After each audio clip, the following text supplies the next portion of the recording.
हर घड़ी चश्मे ख़रीदार में रहने के लिए, कुछ हुनर चाहिए बाज़ार में रहने के लिए। अब तो बदनामी से शोहरत का वो रिश्ता है कि लोग नंगे हो जाते हैं अखबार में रहने के लिए। भारत में नामवर होना बहुत आसान है और जब से भाजपा गवर्नमेंट आई है ये ट्रेंड चल गया है। किसी एक विशेष समुदाय के खिलाफ कुछ बोल दें, आपको हेडलाइन में जगह मिल जाएगी। सोशल मीडिया पर आपकी रीच बढ़ जाएगी और प्रशासन की ओर से भी कोई कार्रवाई नहीं होगी। आज भाजपा में मौजूद अधिकांश नेता ऐसे ही हैं जो सिर्फ भौंकने से नेता बने हैं। वहीं कुछ सेलिब्रिटीज़ भी इस काम में भाजपा का साथ देते नजर आते हैं। ऐसी ही नंगी प्रसिद्धि के खरीदार अयोध्या के स्वामी परमहंस दास भी हैं। विवादित बयानों से चर्चा में रहने वाले अयोध्या के स्वामी परमहंस दास फिर से चर्चा में हैं। परमहंस दास ने इस बार यूपी की राजधानी लखनऊ से सटे बाराबंकी की धरती से मुसलमानों को लेकर विवादित बयान दिया और असदुद्दीन ओवैसी पर भी जमकर निशाना साधा। स्वामी परमहंस दास ने हिंदू राष्ट्र की बात भी की।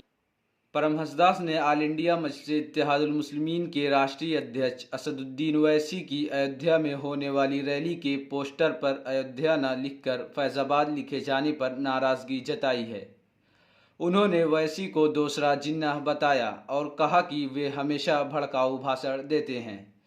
सरकार ने फैज़ाबाद का नाम बदलकर अयोध्या कर दिया है, ये सर्वमान्य भी है, लेकिन ओवैसी ने अयोध्या न लिखकर पोस्टर पर फैज़ाबाद लिखवाया है, जिससे संत समाज और अयोध्या के नागरिकों में नाराज़गी है।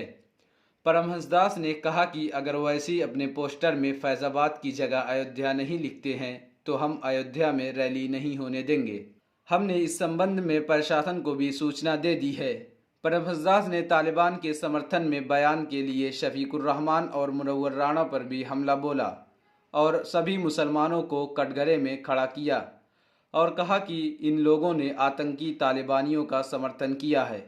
इससे पता चलता है कि मुस्लिम समुदाय को अलग देश दे दिया गया है, इसके बावजूद ये यहाँ क्यों रह रहे हैं।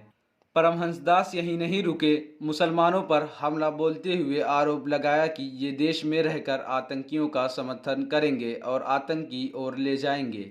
इसीलिए हम लोग लगे हैं कि मुसलमानों की नागरिकता ख़त्म हो और अगर ये हिंदुस्तान में रहना चाहते हैं तो गुलाम बनकर रहें। उन्होंने हिंदू राष्ट्र की मांग करते हुए विश्वास व्यक्त किया कि पीएम मोदी भारत को हिंदू राष्ट्र घोषित कर देंगे। परमहंस दास ने साथ ये भी चेतावनी दी कि यदि 2 अक्टूबर तक हिंदू राष्ट्र घोषित नहीं किया जाता है, अगर सरकार सकारात्मक आश्वासन नहीं देती है तो जल्द समाधि ले लूँगा। पहली बात तो ओवैसी के भड़काऊ भाषण की है। अगर ओवैसी ऐसा करते हैं तो यकीनन वो गलत है, लेकिन स्वामी कौन से अपनी ज़ुबान से खीर टपका रहे हैं। दूसरी बात जो स्वामी ने कही तालिबान के समर्थन की, तो सबसे पहले भारत सरकार को चाहिए कि वो घोषित करे कि हम तालिबान के खिलाफ हैं, लेकिन सरकार तो खुद ही कतर में तालिबानियों के साथ चाय पानी कर रही है। तीसरी बात जो स्वामी ने मुस्लिम के आतंकवादी की कही, तो सब जानते और कहते हैं आतंक का रिश्ता धर्म से नहीं होता। आज़ाद भारत का पहला आतंकवादी जिसने गांधी के सीने में गोलियां उतार दी वो कौन था?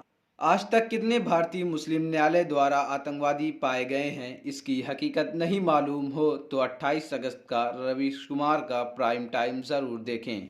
आखिरी बात पाकिस्तान भेजने और हिंदू राष्ट्र बनाने की, तो ये मुसलमान जब उस वक्त पाकिस्तान नहीं गए तो अब क्यों जाएंगे। और इस देश की बुनियाद लोकतंत्र पर है, संविधान पर है और रहेगी।